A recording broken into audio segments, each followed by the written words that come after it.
नमस्कार।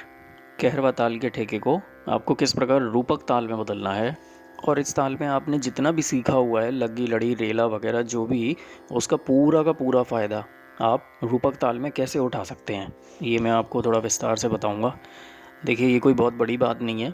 इसमें आपको मात्रा घटानी है या बढ़ानी है ये मैं आपको अभी बताता हूँ।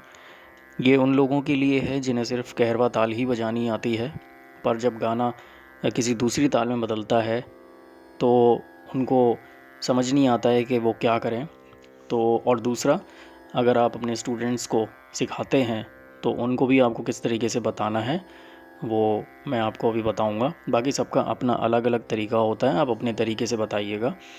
तो ये है कहरवा ताल का ठेका। सभी जानते हैं इसको। कहरवा ताल में 8 मात्रा होती हैं, 2 विभाग होते हैं, चिन्ह आप देख ही रहे हैं। तो इस ठेके को हम जब रूपक ताल में बदलेंगे तो रूपक ताल में बदलने पर ये रूपक ताल में जाकर एक प्रकार बन जाएगा।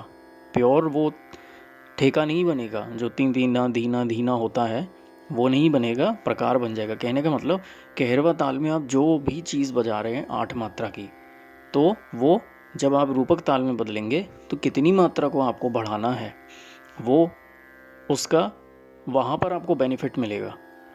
वहाँ उसका आपको एक फ़ायदा मिलेगा कि कहरवा ताल में जितना मर्जी आपने सीखा है वो सीधा रूपक ताल में जब ले जाएंगे तो वो जब कन्वर्ट होगा तो वहाँ जाकर बहुत सारा मटेरियल आपके पास इकट्ठा हो जाएगा रूपक ताल में किसी गीत के साथ बजाने के लिए।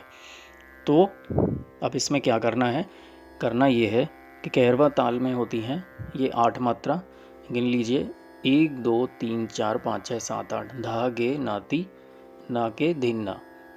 तो अब इसमें आप अपनी मर्ज़ी से कोई भी एक बोल को गायब कर दीजिए, हटा दीजिए।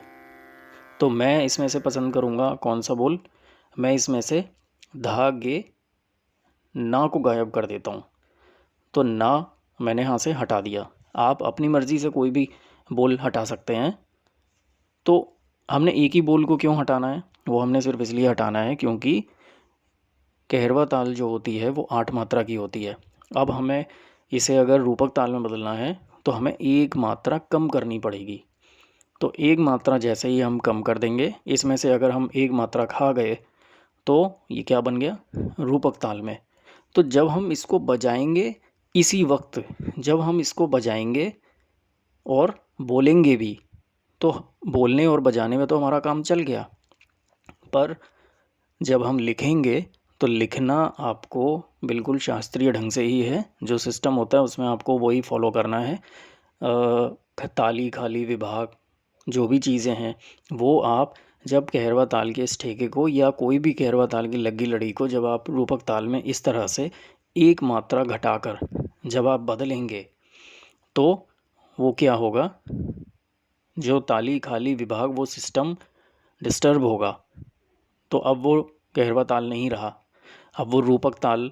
7 मात्रा में आपने एक मात्रा घटाने पर 7 मात्रा का कर दिया आपने उन बोलों को, बोल समूह को।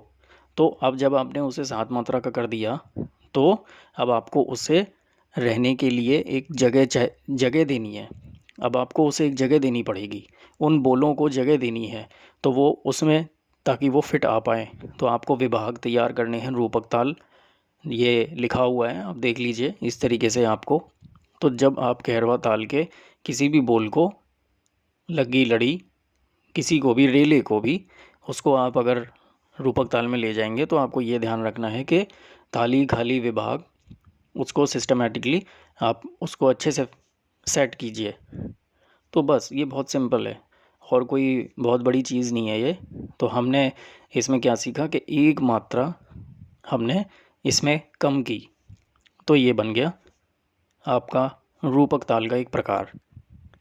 तो कहरवा ताल में आपने जितना भी सीखा उसका फ़ायदा हमें मिल सकता है और मिल जाएगा अगर आप उसे बदलते हैं तो ये मेरा आज का विषय था।